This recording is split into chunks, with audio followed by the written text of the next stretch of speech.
Gratitude isn't about ignoring pain. It's about honoring what carried us through it. In a world that often measures us by what we produce or survive, gratitude becomes a revolutionary act. Today's guest understands that deeply. He's a theologian, he's a father, he's a writer, he's a former college athlete, and he's a mirror for a generation searching for meaning. Danté Stewart doesn't just write about God, he writes about grief, joy, blackness, and belonging. And in this episode, we slow down long enough to say thank you. Thank you for the wounds that taught us. Thank you for the grace that caught us. And thank you for the ancestors whose prayers got us here. I'm attorney Keith Johnson, and welcome into the Lawyer's Lounge.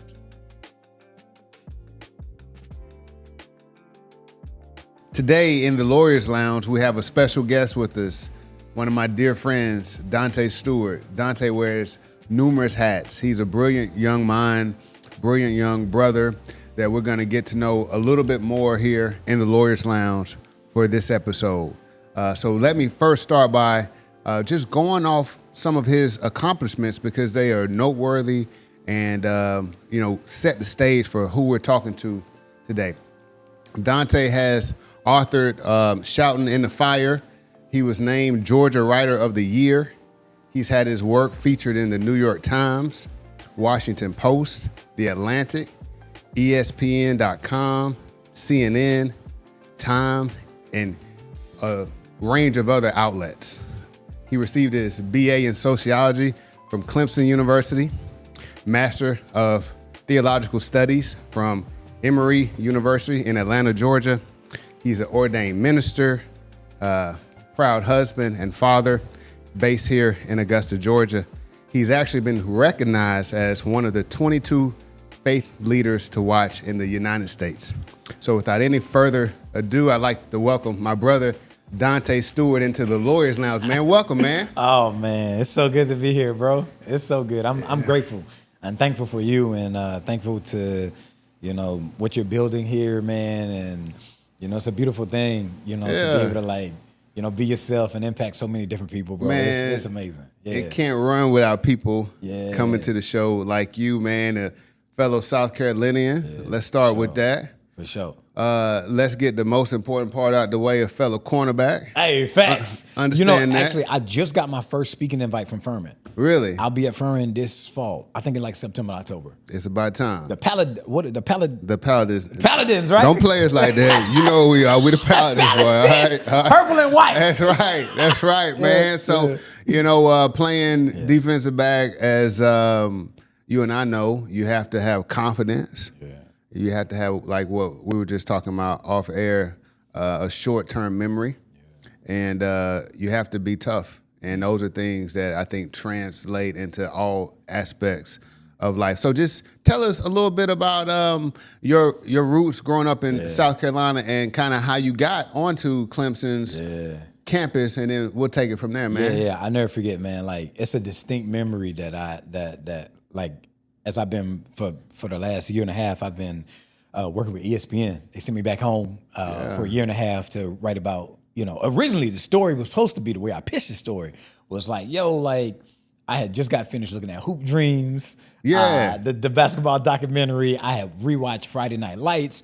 I was looking at Stranger Things, and I'm like, man, I really love these kids in Stranger Things and Hawkins, Indiana, and just I love being inside their lives and just the complexity of young people and how their lives unfold and things like that. And then I was looking at Last Chance U, and so I was thinking about all these things. I was like, Last Chance U, Friday Night Lights, Hoop Dreams, and Stranger Things, and I'm like, what if everybody be talking about football in Georgia and Texas and California.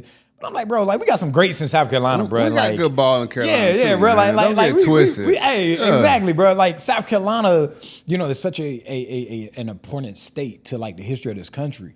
Absolutely. Even now. And I'm just man, why not just try and give us our flowers? So, they sent me back home to originally write a story about what football means to black boys in the South. Okay. And so how did it evolve?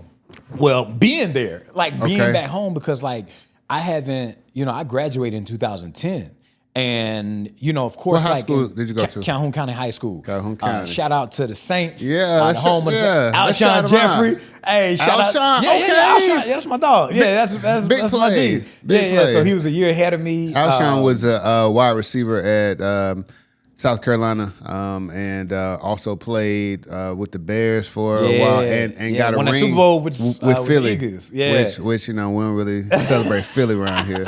Go Cowboys. Yeah, but exactly. Yeah, Alshon was the guy. Yeah. Alshon, man, and just so many of my other friends, man. Shout out to, I can't name them all, but like, shout out to all the just legends that came through there. So I was like, man, we grew up on legends, and we all knew it. Like in 2005, when the boys went to the state championship and we lost to Blackville Hilda, and all of us knew, like, yo, to come from a small town America, come from South Carolina, like you got a little like ruggedness about you, you got a little grittiness about you to make it. And like, you know, we come back home, you know, but like everybody say, you know, ain't nothing here for you. Get out, go make something of yourself. Yeah. So like for me, I'm a dreamer, I'm an adventurer. So I went out and so you brought ESPN back home. I brought ESPN back home. Like we originally, what was so crazy about that story, like, you know, I went back home and the boys I was originally supposed to just write about like what football means to black boys in the South. Okay. You know, and I like that. Ooh. Which is a really good story. Ooh. You know, I ain't gonna lie. Like, that's a story. I was in my bag in that story. And when I pitched it and wrote it, I was in my bag. Yeah. You know, but then like the more that I came back home, the more I was reminded of like, yo, like I lost a version of me. I lost a part of me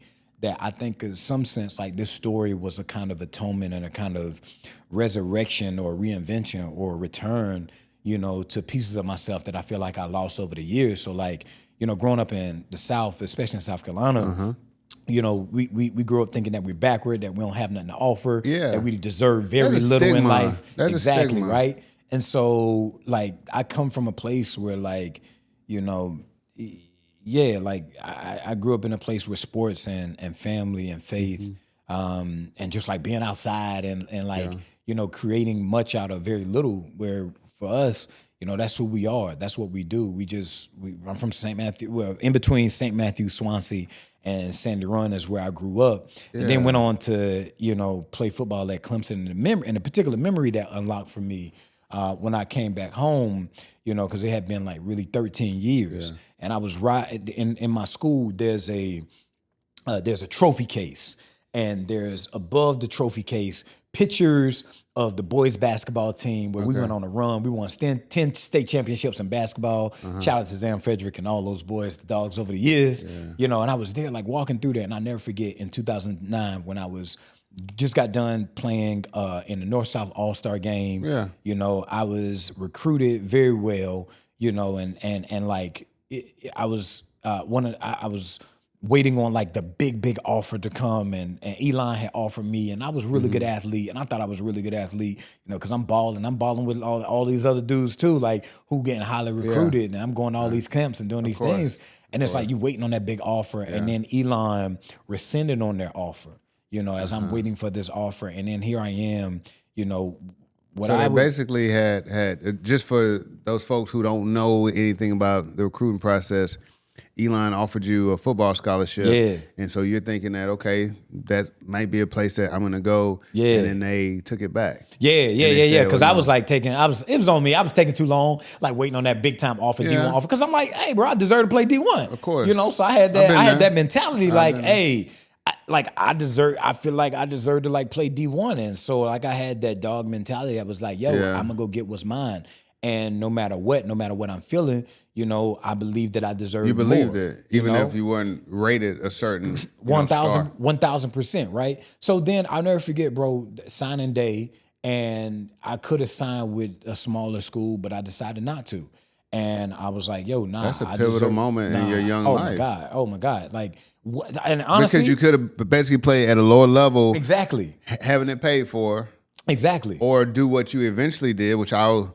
exactly. You know, we'll go into in a second. Exactly. But you had to make that decision. Yeah, I had to. How'd your folks feel about that at the time? They thought I was crazy, bro. Like my coach thought I was crazy. What are you doing? Because exactly, bro. So you coming from a spot? I'm coming from a spot where the median income is like $22,000. You know, and you make it out through the streets or the military, or you go to like a smaller school and things like that. And it's like, hey, bro, like, yo, you got a chance to go play football somewhere. And I'm just like, nah, bro, I deserve to play on D1. Like, I believe that I'm a dog. I believe I got it in me. Like, I believe, you know, it's like, hey, it's like, like if you put me up against anybody, I might lose like 8 times, but I guarantee you, like by the 20th time we playing one-on-ones, hey, I'm gonna get you. Like I'm gonna get you. So it's like the competitive nature comes out. 1000%. So at some point you decide I'm gonna go and I'm gonna enroll in Clemson because you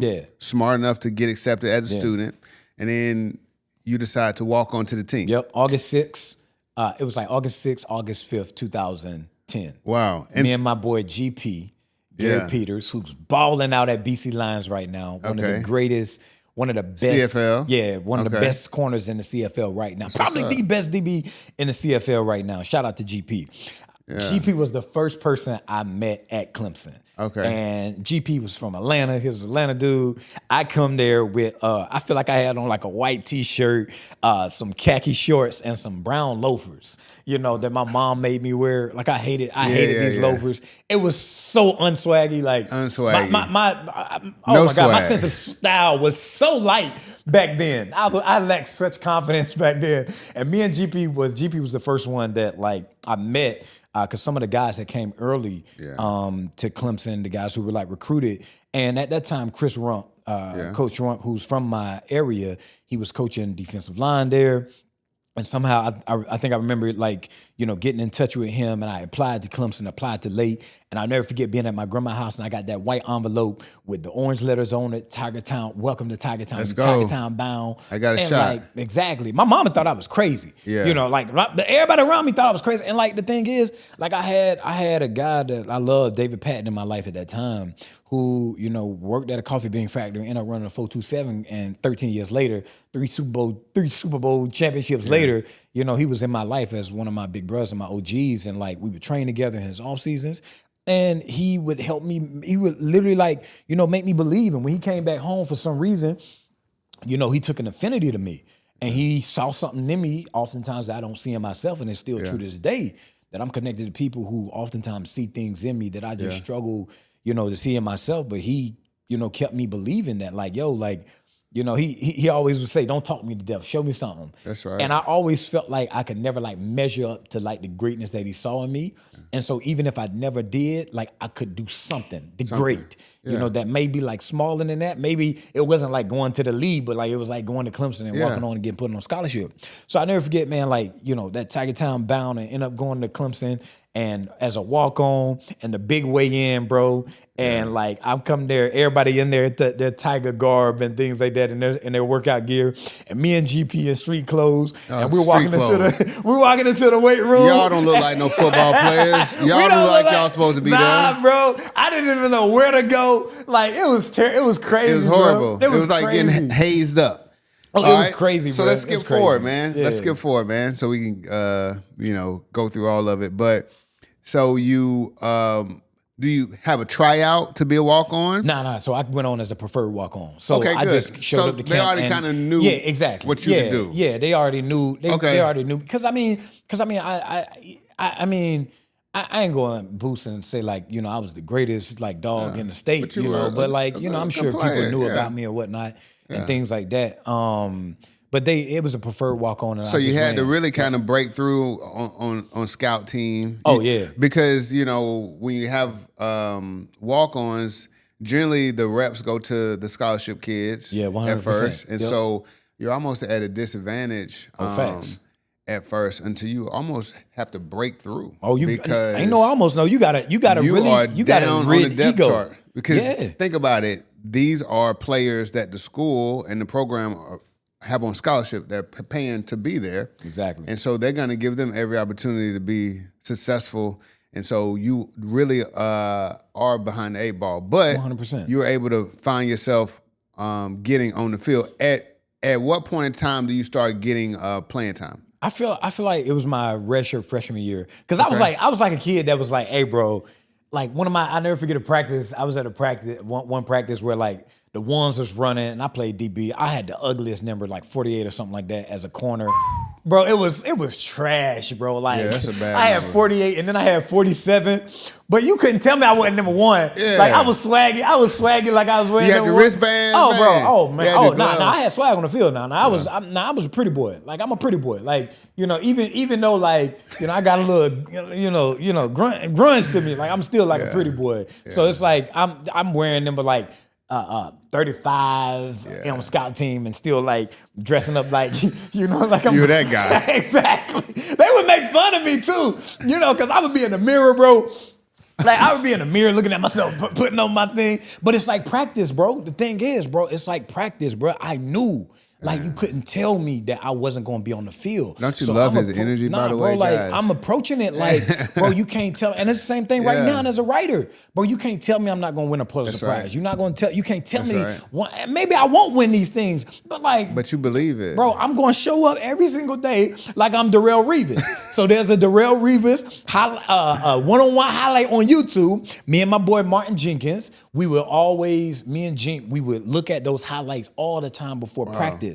And Jink would be would be on the other side with me. We would be switching reps. And me and Jink believed, like we were roommates, and we had belief that, like, hey, bro, we gonna grind it out. So the way I really started playing was like, I'm on scout team. I got better on scout team because I'm running with the ones. All right. And the thing is, like, you're running with Sammy Watkins, you're running with DeAndre Hopkins, you're running with Tavis Bryant. So on the scout team, you are all right. So let's just break this down real quick, and then we'll move on. But on the scout team, that's the players who are not necessarily going to be starting that week. Exactly. Kind of like the newer players or walk-ons. And your job on scout team is to beat the other team. 100%. All week, you're not running your plays, you're running the other team's plays so that the starters can be ready for Saturday. And so on the scout team, you're actually going up against the starters. Oh, 100%. So the best of the best on the roster, and you're a newer player. Oh, 100%. And like the So you have to expectation. have confidence. Oh, 100%. The expectation, bro, was like, all right, bro, you just shadow this dude, right? Yeah. You shadow Sammy. Yeah. You shadow Just dude. try to be as close as you can be. Yeah. You just run the play.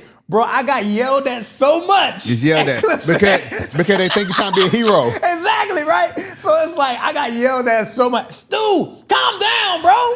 Like, nah, bro. I'm trying to play football. Hey, I come to play. I don't come to play. I come to play. I'm not here to play. Play with somebody else. And so, like, you know, but So they had to put you on the field, man. Exactly, bro, You earned because your way I on the had field. energy. I knew I was smart. I was a smart player, bro. Yeah. I wasn't the fastest. I wasn't the biggest. I wasn't the strongest. I oftentimes wasn't the most confident. Yeah. But, like, I had, like, an unshakable belief, you know, that eventually got broken, you know, for me, which led to me. All right, so let's leaving talk about Clemson. that. So the story, just like most of our stories, is a little complicated, right? Exactly. Because you're playing at Clemson, and at a certain point in time, you make a decision to leave the program. 100%. Kind of give us just a little background about that. Yeah, so in 2011, my redshirt freshman year, that's when I first got on the field. 2012 is when I ended up really playing as a corner.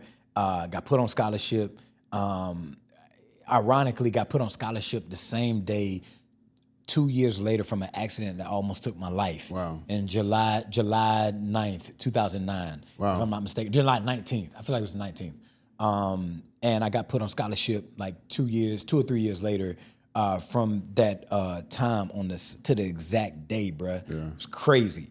And so then I got worked into the rotation, was too deep in 2012, and then 2013, the spring of 2013, I mean, I am balling. I'm running with the ones, I'm running with the twos. Yeah. And there's a practice where Coach Sweeney asked Coach Reed, you know, they were wondering like because we was kind of like dealing with like some depth issues at safety. Yeah. And it was like, yo, which dude can we bring in, you know, which dude can we rotate at safety, you know, to like really like mess with safety and play safety. And, you know, it was like Stu. And so I went out there, bro. I'll never forget my first couple of practices as a safety, bro. I was so free, bro. I didn't know what the world I was doing, bro. I know, because it's a different view from being that corner. Oh, 100%. But then the thing is, bro, like, it's like you can do anything if you feel like people believe that you can do it. Yeah. And the tough part about athletes, or it was us as people, is that like we struggle to believe in ourselves the way people believe in us. Yeah. So like I think one of the reasons why I left is because like ego got into the way for me. Okay. So it was not that like I couldn't play, couldn't do it. It was that like after coming out of my best spring in 2013, balling out, you know, I don't know if it was ego or depression. Okay. It was like dag, this is like actually happening. Like I think for me, like ego got in the way or it was either ego or depression where like the weight just got too much and it burnt me out because I felt like I got burnt out by the performance. So were you in a mind space where you were just done with football, or did you think that you should be have a more active role? I think I was dealing with a little bit of both. I Okay. think I was dealing with like, you know, in that fall camp where like I felt like I came out of the spring balling Gotcha. out, and then I wasn't thinking about it at the time that they got scholarship guys coming in. They still need to see them. Sure. So I should have been a little bit more mature to be like, hey, bro, they just need to get looks at them. Like your position, they already know who you are. Yeah. Like you have nothing else you got to prove. They know they can depend on you. Just ride the wave and take your time. Yeah. But I wasn't thinking like that. I was a dog. I have to go get it. And then I dealt with like behind all the confidence, behind all the like I still didn't like myself. I still looked in the mirror and wasn't, you know, okay with myself. I still looked in the mirror and realized and felt Even like though the external things, 100%, bro. From the outside looking in, it might look like everything is 100%. perfect. So at some point you tell Coach Sweeney, the head coach Dabo Sweeney, that you're going to lead a program. You let's touch on this real quick. You have a meeting with the team. Yeah. Now, whose suggestion was that for you to meet with the team before you left? Not me. So you wanted to meet with the team, and I understand that because a locker room is a family, and not everybody in the locker room you're close to, but there's a level of respect. Yeah, 100%. When you work with them. So tell us what that was like, man. So I'll never forget, bro. Like for me, during that moment, I didn't know why I was leaving, honestly. I knew I was leaving for something. Maybe it was a dream, maybe it was fantasy of playing in the league, going to Western Carolina, playing 1 year and getting up out of there, getting to the league. Yeah. Maybe it was an obsession, you know, with like what I'm not getting. Maybe it was immaturity. I don't know what it was. It was a combination of things.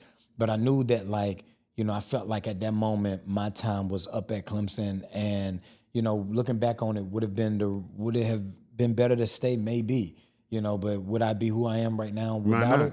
Like, absolutely not. No. And so I told Coach Sweeney that like I was leaving, you know, because I couldn't really pay for school, and it really wasn't the truth. Like I probably could have found the money, you know. So I think like I was leaving because like maybe a sense of like feeling alone and feeling like, you know, I deserve more, or feeling like I want different for myself, or whatever it was. I told him, I was like, yo, can I meet with the team before I leave? Okay. Because at that time, you know, I was a leader, bro. Like my guys loved me. Like they loved me. Like they depended on me. What was that like? Man, I cried so hard that meeting, bro. Yeah. Like no coaches, no nothing. It was just me and my dogs. And I cried so hard that meeting because I knew that I was leaving and didn't know why. Yeah. Like I could say externally why, but I didn't know why I was leaving. I didn't feel like at that time that I was making the right decision. I felt like I was being rash. I felt like, I don't know, bro. Like even in the moment, you felt like that. 100%. I wasn't sure in the moment, but I just knew that like for some reason internally it was over for me at that moment. And that chapter closed. And so you wound up going to Western Carolina. Yeah, Western Carolina. All right. 5 months. Shout out to Western Carolina. The Catamounts. Southern Conference. Worst time of my life. Worst time. So, oh my God. Because when you go from a program like Clemson to Western, with all due respect to Western, it's a step down in what they put into the facilities, the program, just in general. And so I'm assuming that you had to adjust to that. But eventually you wind up back at Clemson and you graduate from Clemson with a degree in sociology, right? Yep. And so at some point in time, you do some more school, but it's because of a calling that you have. Yeah. So let's kind of get into who people really know you as now. When did you kind of make that pivot from the athlete to the second chapter of your life? And let me just give you a chance to think about that, because I know what it's like to grow up with sports, and I think that football lays a great foundation for life for young boys. But then when they take the jersey from you, because they always take the jersey from you, whether it's you retire from the league or whether you get cut, you have to have a second act. So tell us about the second act and what led you into wow. where That's you are beautiful now. because like I'm working on a story right now on a basketball player named Chris Matthews, lethal shooter. And I entitled, the joint, the second act. All right, cool. Because that's really, it is what it is. Like, it's like, that jersey get off and you're like, who am I? Who am I? And you're struggling with like your identity. You're struggling with like, what are you going to be remembered by? And it's a very jarring process. Yeah. So like in 2023, I wrote a story for ESPN called Forever Friday Night on the end of my football career and the 10 years after, where I was diagnosed with 3 mental health disorders. And it was a very challenging thing because like, and even to this day, it's tough to pinpoint when I became a writer. Okay. When I became this person. Like sometimes it kind of just happened. I went through, I got married after graduating. We moved out to California and I kind of began a new life. I left everything back home. I left my rings home. I left my jersey home. I became a new person. And oftentimes a person I didn't like, I became, this kind of very overly religious person, this new kind of like accepted type of version of myself where like, where I'm in white churches and things like that. And that ran its course until around like 2016, 2017, while being in a white church in the Trump presidency, which became a part of the story of me writing my book, where I had to deal with like the only acceptance that anyone can find is like within, and if you don't like who you are, then you would never feel at home anywhere in the world. Like if you don't feel at home in your own soul, then nowhere you're going to be feels like home. So like after football, I got married, then became an Air Force military spouse, and life just kind of went. Life just started happening. Yeah, life just started happening. Worked at Enterprise, became a teacher, and it was at the local cafe in town, Bowling Cafe, where I think I really began to become a writer. Where like every cup, I was a barista for a while. And it taught me how to talk to people because, you got everybody and their mama coming into the coffee shop and you trying to like give them something good to drink and you trying to put a smile on their face. And I really love people. And I'm like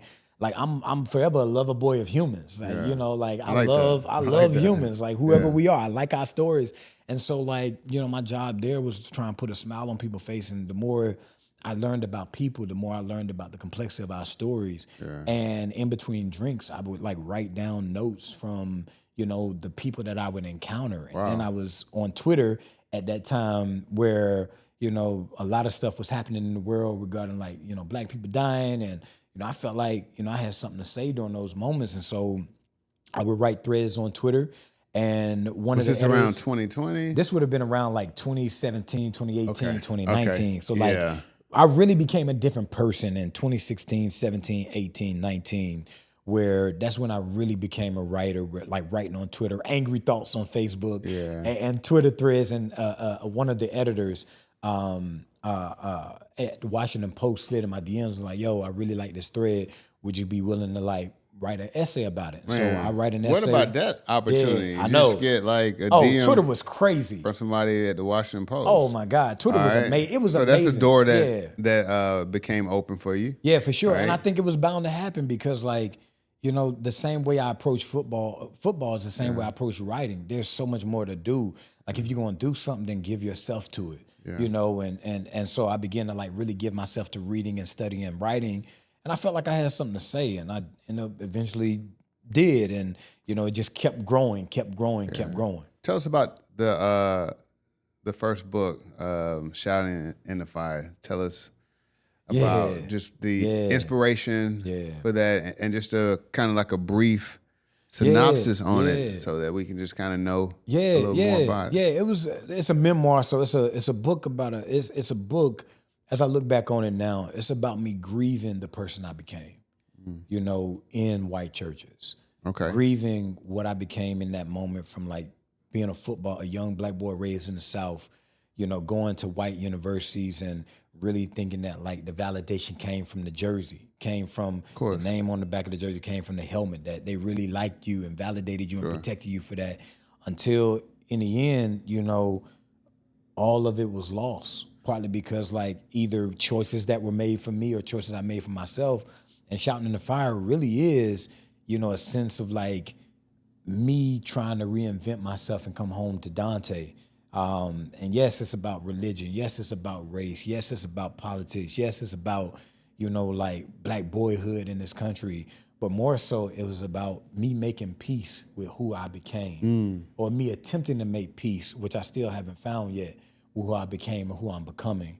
The bravery to face myself in the mirror and say, like, this is who I became for good or for ill. And I swear, for me, I think the thing that people resonate with in my writing is I'm unafraid to face my demons. Yeah. I'm unafraid to face who I am and what I became. You're like transparent in 100%. A way that is refreshing, because a lot of times, it's human nature to want to put your superficial best face forward. I don't have any issues, and my life is almost like a highlight reel. But to be transparent, I think it's a blessing to have people like you who are so transparent and vulnerable, because you help other people that way when you can show that your life isn't perfect or wasn't perfect. Because most of the time, the figures that we see that are highlighted, it appears like, man, why can't I be like that? Or I bet they've never struggled with depression or anxiety or things like that. So, it's refreshing that you are so transparent, because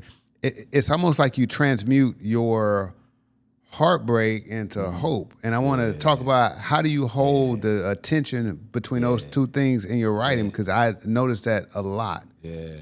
For me, it's about like surrendering. I like that. Surrendering to life. Yeah. Surrendering to whatever I find when I go where I go. To the moment. Yeah, 100%. Being present. 100%. And I struggle really hard, even as a husband and a father, as a human, with being present, because with one of my mental health disorders, I deal a lot with like dissociation.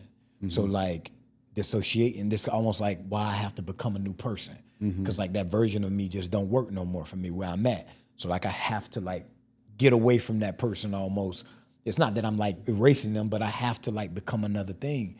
I have to like go inward. I have to, in order for me to create and to go places, whether you're talking about, me going to Uvalde, for 5 days and going to the grounds where, 19 kids and 2 teachers were murdered. Wow. Or me, going to New York where thousands of people were killed, or me, I don't know what it is. For me, I want to know why we human beings are the way we are. Why do we make the choices that we make? Why are we like how can, in some sense, we become better? Because like surrendering is about empathy. Yeah. Like it is a choice to see human beings as worth something, as valuable. That every single story, whether I'm eating burgers with an artist in Uvalde, Texas, where I'm eating, or I'm meeting students on a flight from Paris to Barcelona, Spain, and, me trying to like learn French and use what Spanish I have. Yo hablo español un poquito, and we connect that way. Or whether I'm in New York and connecting with somebody at a museum, or whether I'm at a coffee shop, or whether it's the guys that's come around my house where I'm running 12 miles and they see me and they like, hey bro, we see you, keep going. Yeah. And the garbage dudes, and I'm talking to them, like, to me, like human beings matter and every single one of them matter. And I just don't like the fact, like, I was bullied a lot, bro. So like, for me, it's almost like a desire to like fight back against like inhumanity. Is it a process of healing, you think, 100%. As well? Because I feel like you have a gift of sharing in the pain of others, empathy of others, and then talking about it on a personal level that resonates. Do you feel like you heal in the process when you kind of share in those stories and those experiences with other people? Yeah, I think something in me is healing, even if I'm not conscious of it. Yeah. I think all I've wanted in life is to feel like my life count for something. Yeah. I think all, whether it was football, drumming, fatherhood, being a husband, being a writer, being a speaker. I feel like all of it is a desire to like, yo, this matters and I'm a light and my light is like shining in this world. And sometimes I don't know if I'm conscious that something in me is being healed, but like, my therapist says something that I'll never forget in a session. He was like, yo, why do you think people gravitate towards you? I tell him, I was like, I'm cool, I'm handsome. That's right. I'm nice, I got a vibe, I'm vibrant, right? And I got energy that makes people, feel good and things like that. And he laughed a little bit and he's like, nah, that's not it. He was like, you're safe. And when people get around you, they feel safe around you. And the thing is, you're struggling to see in yourself what other people find in you. Yeah. And I think as I enter the story of others, I think something in me is being revealed. Healed that like, yeah, I am safe. Yeah, I am vibrant. Yeah, I am kind. Yeah, I am compassionate. Yeah. All the things I felt that was robbed from me as a youngin' and through my life and through the hard, and I'm only 33 years old, but I feel like I've lived double that time. That's right. And it's hard to talk about my life because my life is so layered. Yeah. It's like football player. It's like grew up in the South. It's like, bro, you're a husband, you're a father. You're a writer. You done wrote for this. You done wrote. This person. That person. It's like this and that and this and that. And it's just like, man, all I'm trying to be is Danté. And I want my bread. I want my flowers. I want to make a life. I want a place in France. I want a place in South Carolina. I want to write. I want to change the world. I want to be beautiful. I want to be kind. I want to be good. I want to love fashion. I want to love what I love. I want to do what I do. And I just want to, like, that's it. Yeah. I want my life to be left as a record of human kindness and complexity and just the beauty of who we are as humans. And it's just like, I feel like the more that I learn how to be that and enter into that, whether it's in a therapy session or with myself, sitting by myself with my journal or listening to some music, listening to K-Dot, Mr. Morale and Big Steppers, or writing poetry or writing my own rhymes or like painting or putting a puzzle together or being present or whatever. Like, I feel like, yes, something is being healed in me. Do I know what it is? I don't know. But like every day I feel my shoulders kind of relax a little bit more. Wow. That's a great response. So let's kind of piggyback on that because now you have a platform that's national.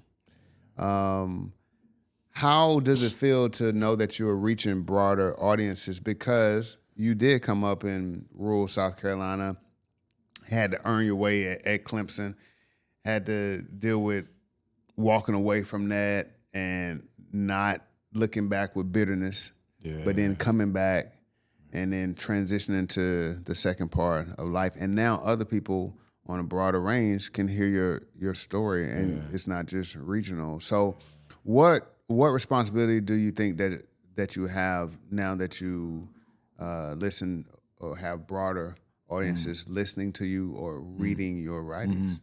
I think to stay true to me, stay true to life, Don't switch up. Exactly. Like, if I'm being honest, like, there's a blessing and a curse of visibility. And where I'm at right now in life, I just kind of want to, I feel like sometimes I'm back in that Clemson moment where like you're working all these years, for a thing that you don't even know you're working for. So James Baldwin has this quote. He says in Search of a Majority, he says, I conceive of my life as a journey toward that which I don't understand, but it's in journey toward it that I'm made better. And then what happens when the journey actually arrives? You oftentimes don't know how to handle it because everything you've been working toward was to work toward a thing you couldn't touch. And then you touch it and you feel the weight of it because sometimes you're not in the healthiest place to receive it. Yeah. You're not in the health. You're good at what you do. Yeah. But you're not the healthiest version to sustain the good thing that you're doing. And I think I live with this kind of fear that like, I'm going to ruin everything. And it comes from childhood. Yeah. That like, almost like the shoe is going to drop. At some point. At some point, the lights are going to come on. Exactly.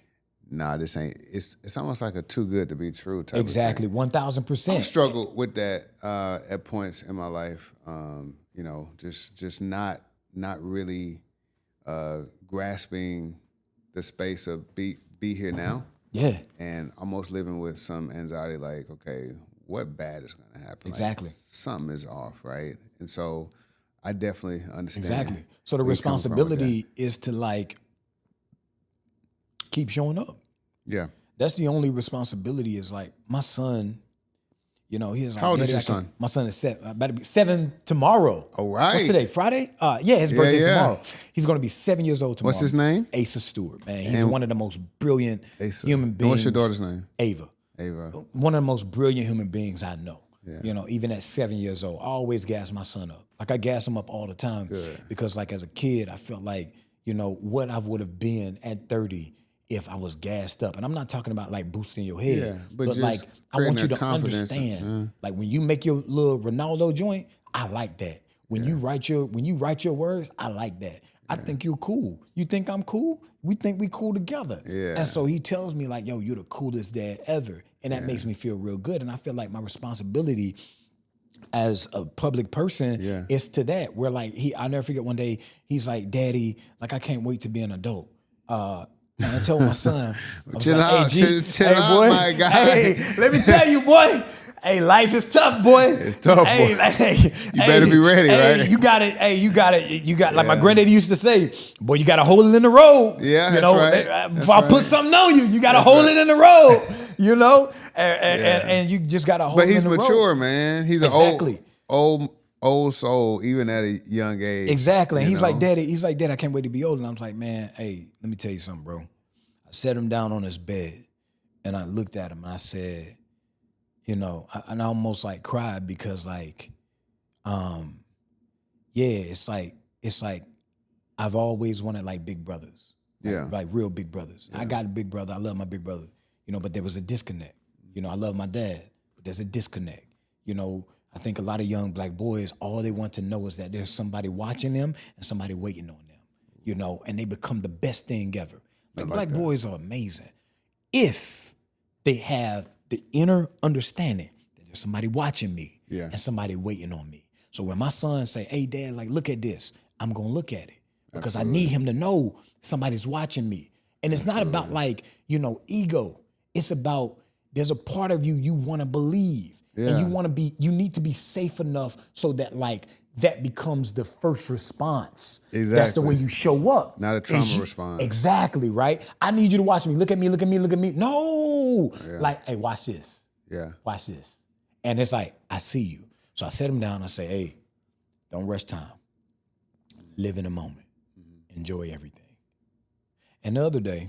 That's words to live by, man. Yeah. Even for like a 7-year-old. Exactly. The other day, bro, my son like, Dad, like, slow down.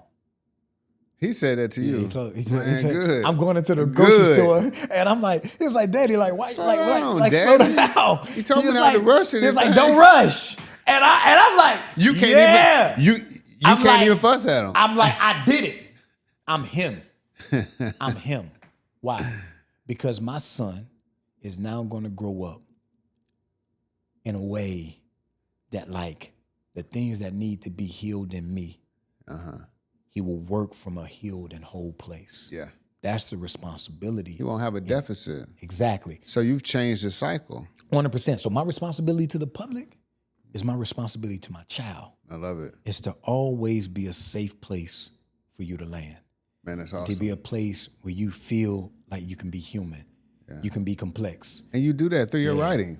For sure. You are doing it. You are living it, man. So you wear multiple hats. I see you in the pulpit at Tabernacle here in Augusta. We had Dr. Goodman on here about a month ago. Yeah. He rocked it out, man. So we always representing. But tell me about how you view ministry and,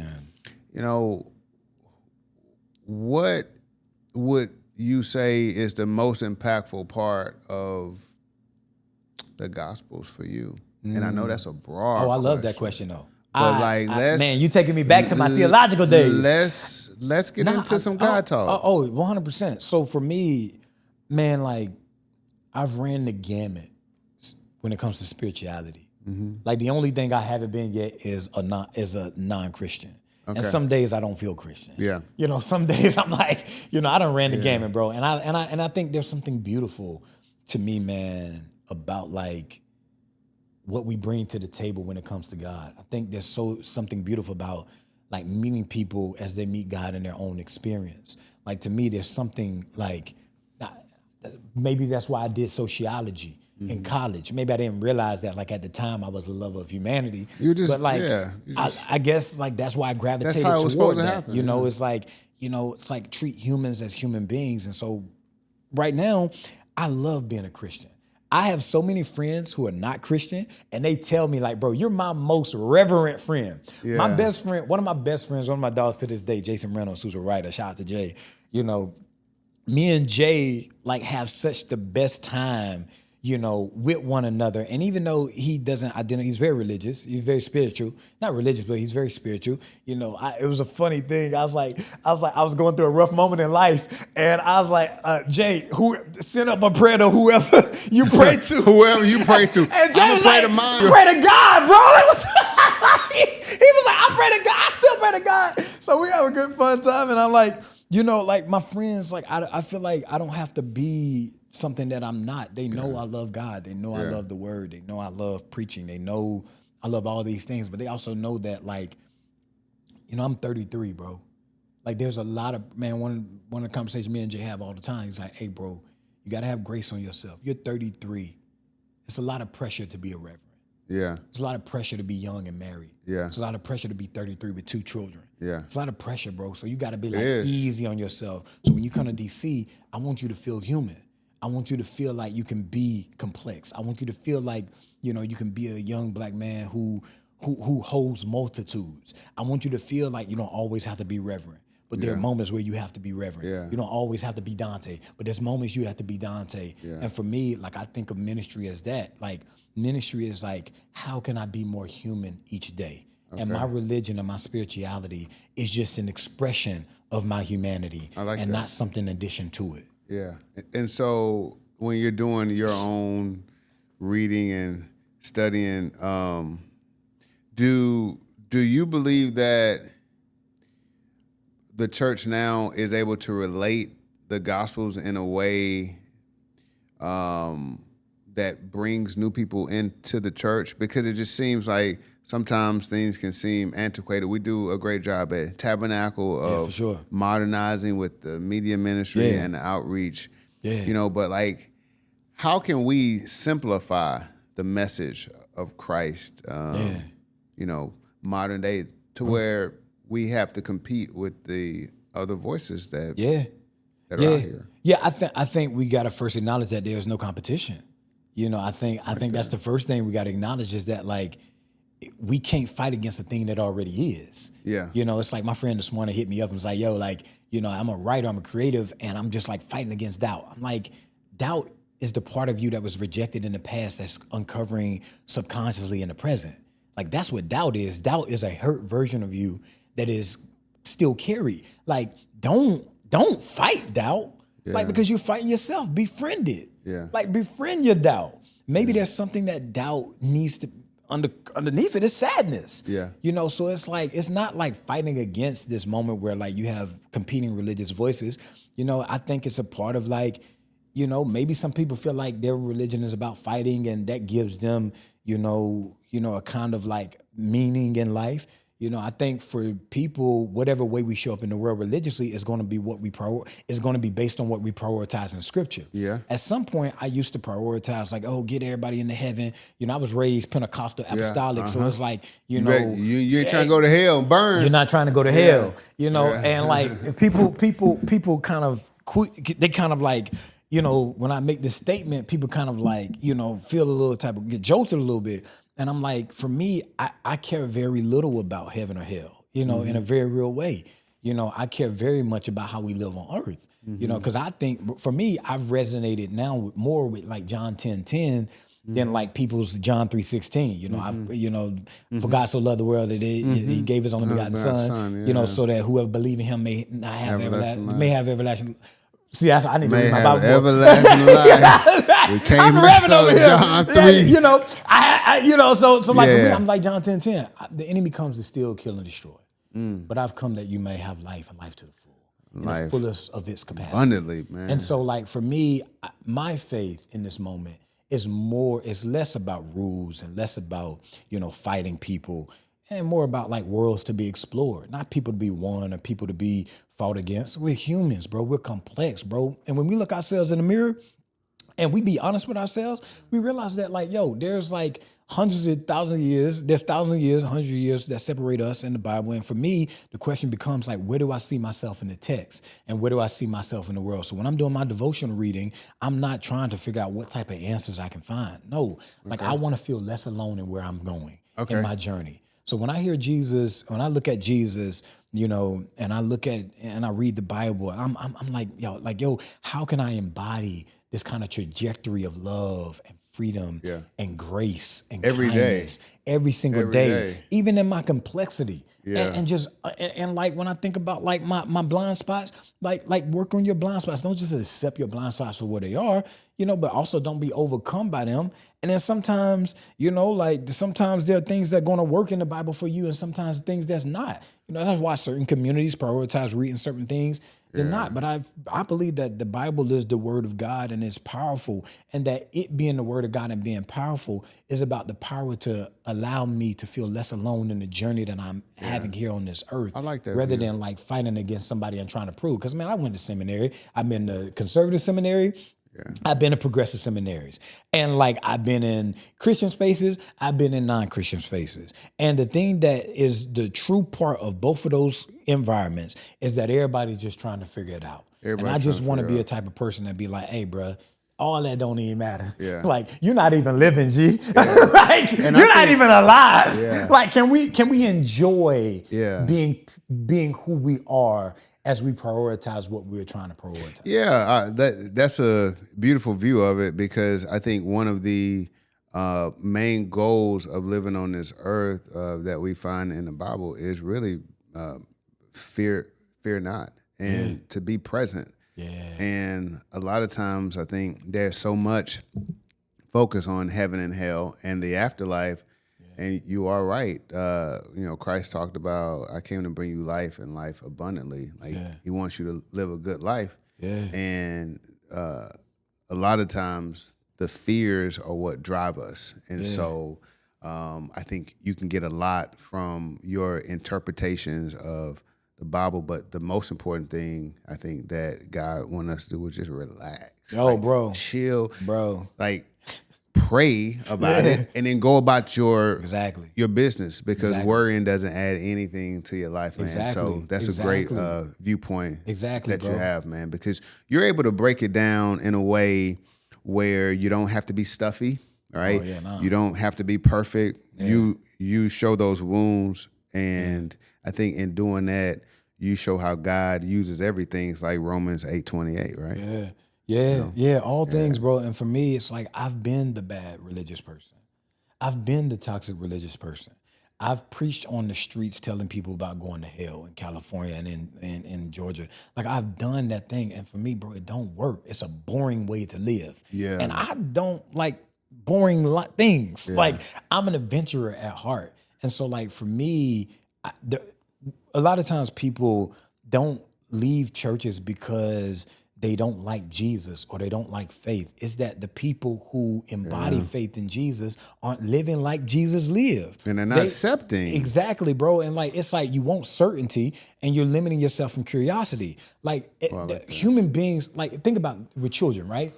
Like, but for children, we love curious children. Yeah. We tell stories about Curious George, right? Yeah. And like, your curiosity gonna get you into trouble. Nah. We keep writing those books. Why? Because we love curiosity.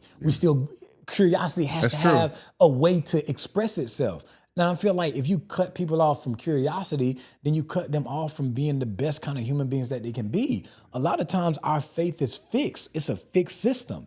It's and like take it or leave it. And if you have questions, and guess what? You don't believe. Exactly, bro. Yeah. And it's like, it's okay not to believe some things, and doesn't make you less than. Yeah. That's just like, that's real life. It's real life. That's why Christ said, blessed are those who believe without seeing. Yeah, right. I mean, because life. It is a challenge to believe in something that you have not seen, but also I think that God gives us little glimpses, and sometimes big glimpses of the relationship that He has with us and His power, if we're paying attention, right? Yeah. So what I really want to touch on before we kind of wrap up is gratitude in the midst of struggle.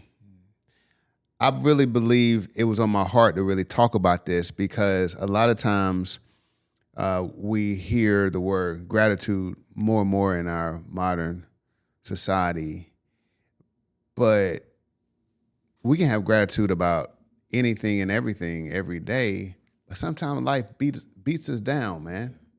And what does it mean to you to have gratitude? Because it's like being thankful for what you have, but also understanding that just having an opportunity to keep going forward today is a blessing. So just kind of, I want to hear your words on that. That issue. Yeah. So for me, man, every single day, and I've been doing this for a long time, I write down 3 things I'm grateful for every day, every morning that I wake up. And I've been journaling now for the last 10 years of life. Wow. 10 years, journaling. I always wanted to do that. Bro. You got to get on the journal, bro. I'll buy you one. It is. I need to, man, because I got some stories. Nah, bro. The journal is and the thing is, like, the thing about gratitude is, like, you want to be grateful enough, consistently enough to stop lying about life. Ooh. It's like, you just said something. Yeah, it's like, I want to be grateful enough to, like, be honest about what things are. Like, about where I'm at. Yeah. Like, if I can name the thing that I'm grateful for and name it consistently enough, then I can stop lying about stuff. And lying to yourself. Exactly, because that's what it is. Because, like, there's so many journals in my journal. I go back to my journal. I'm like, dog. You know, my therapist says he tells me that I'm bull. Use the Deion Sanders version, bull jiving. You know, he said sometimes, like, he tells me that, like, I'm bull jiving, like I'm over intellectualizing things, you know, to delay action, or, you know, I'm trying to validate myself from others when I know internally. So I go back to my journals, and it's beautiful because, like, you know, there is a kind of, like, honesty that you have woven over 10 years. Yeah. You know, you see yourself, you can go back, and I realized, like, yo, this was the honest part of, like, what I felt. You know, and, like, even now, like, the more consistent you do it, the more honest you become. And I think gratitude is about honesty.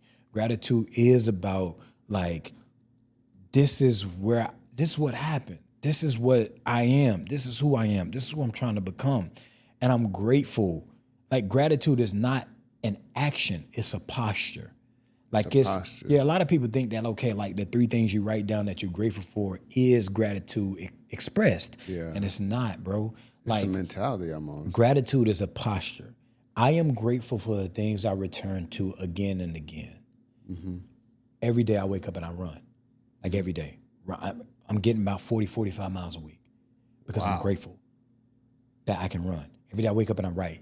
Every day I wake up and I face my family because I'm grateful. I may not have the language. Mm-hmm. Sometimes I may not have the energy, but I keep returning to it again and again and again. Why? Because I'm actually grateful that me and it is in relationship. And that doesn't mean that everything that you're grateful for is a thing that you're going to be with all the time. Yeah. Gratitude sometimes is letting go.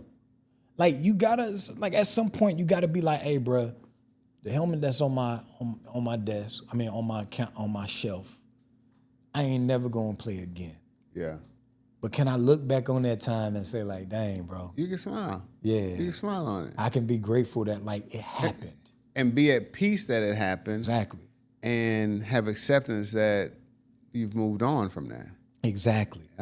Because I think that a lot of times people can't have gratitude because they're looking back at the past with regret. Yeah, bro. Right? Because everything that comes isn't meant to last forever. Thanks. And just because it happened doesn't mean it was all bad. Exactly. You know? Exactly. And so living in the moment, but also having peace with the past. That's why when we sign off on our show, I always talk about, don't look back in the past because it has nothing for you. Yeah. The future is unknown. Trust God, but live in the present. But that past part, I think that's a way for the enemy to keep us kind of in bondage because that's fixed. That can't change. So if you keep going back to that, that's a movie that we already know. I was thinking a couple weeks ago about the story of, Lot and his wife and how they were delivered from Sodom and Gomorrah. And she had to look back. She was being led out of the city that was being destroyed by an angel of God.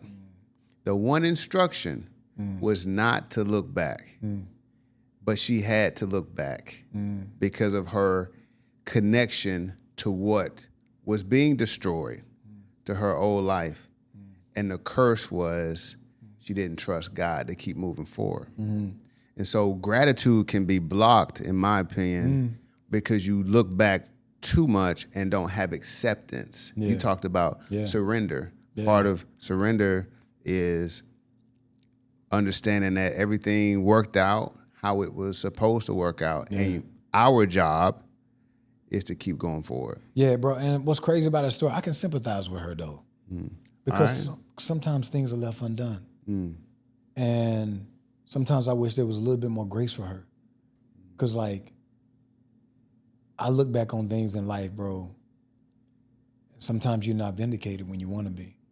Yeah. Like, what if you don't live to see it? Yeah. What if there was a thing that was left undone for her that she needed to heal from? Like, what if there was something that she hadn't made peace with? And sometimes making peace, like in therapy, sometimes, there's this thing I think called it like exposure therapy. Where you exposed to the thing and then you find a way to live with it, not by denying it and dissociating from it, but my fear of doctors. I really getting blood work every year. It's that's a challenge. Oh my God, it's such a challenge for me because I had a health scare and a few years ago, and the doctor's office became associated with a place in which my nervous system was activated, and my because blood when pressure, you heard from them, it wasn't exactly right. Good, yeah. Exactly. So my blood pressure is always elevated. So I say, hey, take my blood pressure at the end, because it's just something internally, psychologically. So it's I wish that there was a little bit more grace for her. Yeah. Why do you think it's written like that? I mean, because she's public enemy. I ain't lying. Just like Eve,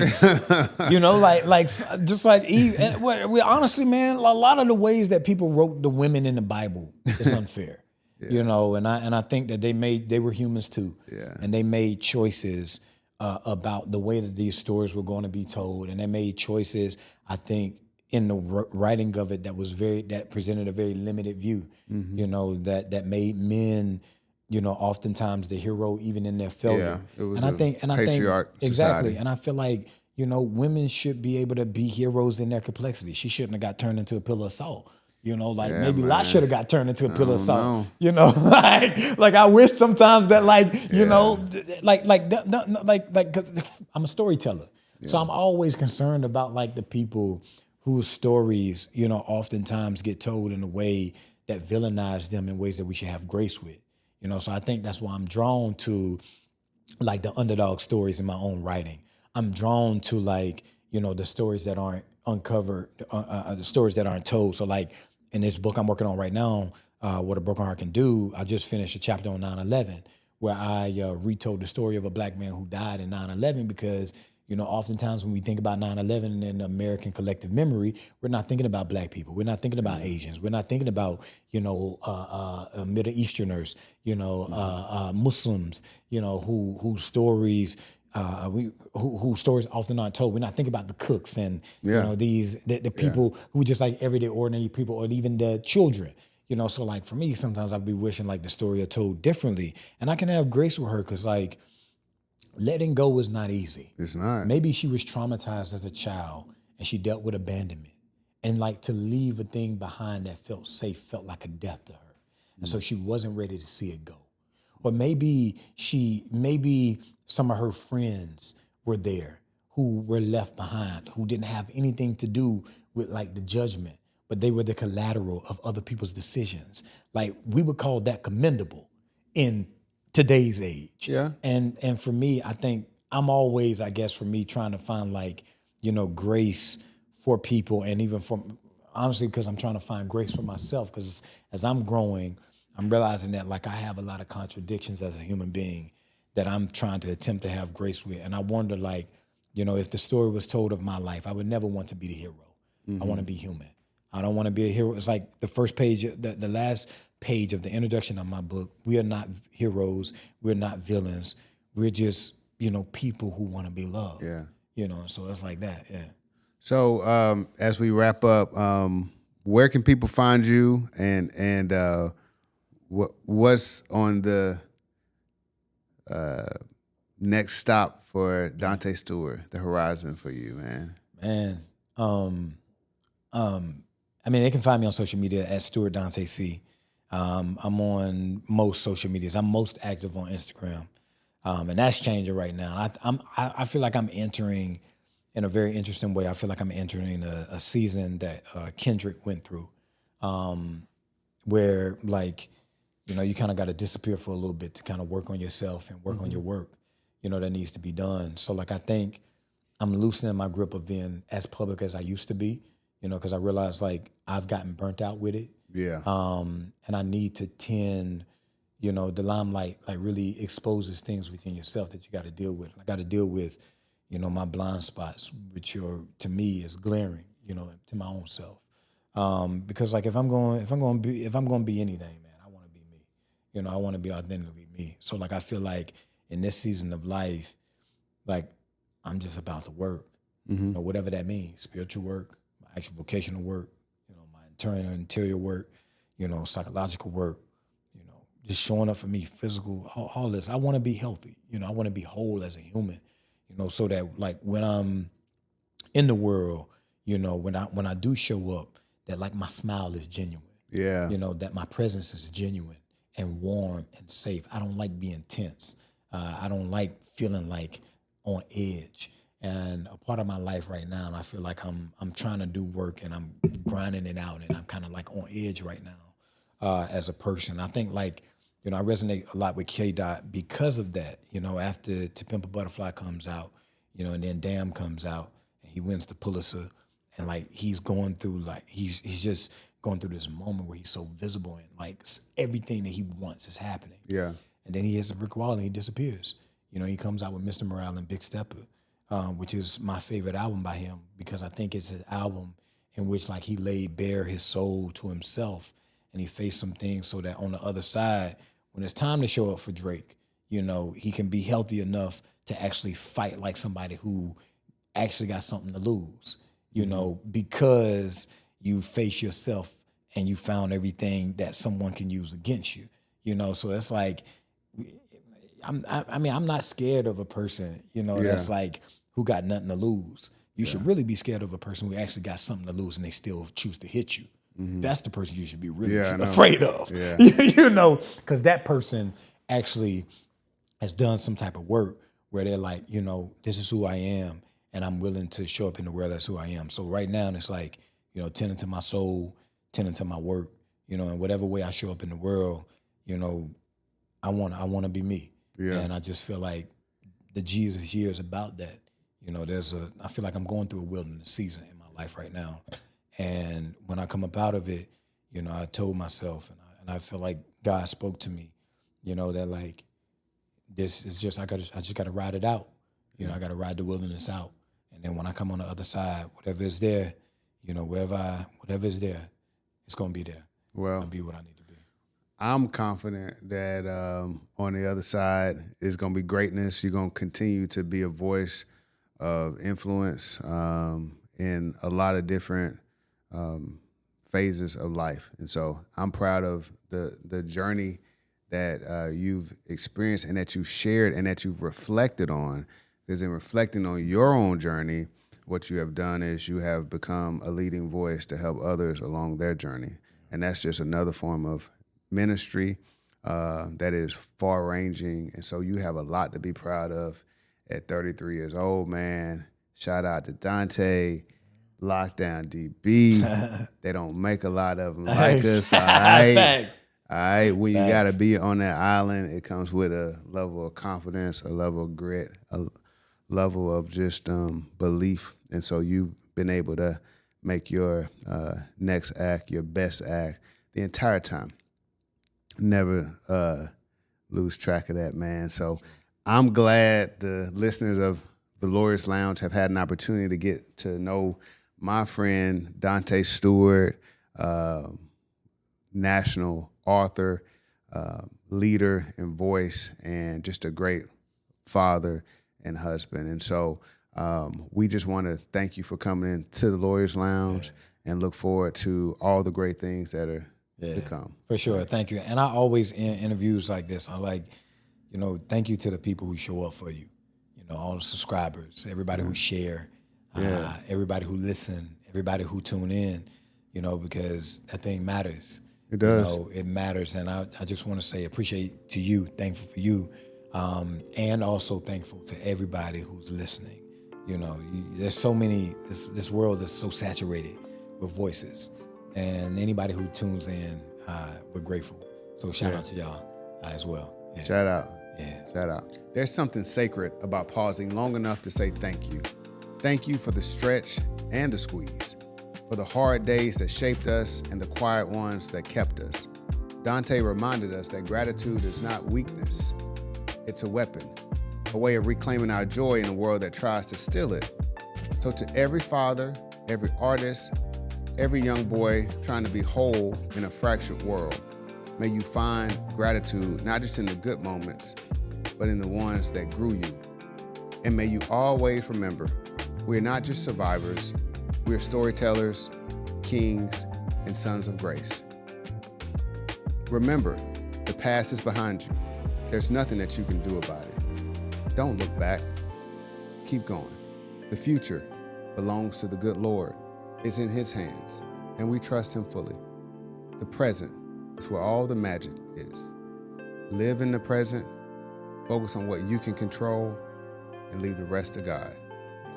Until next time, salute.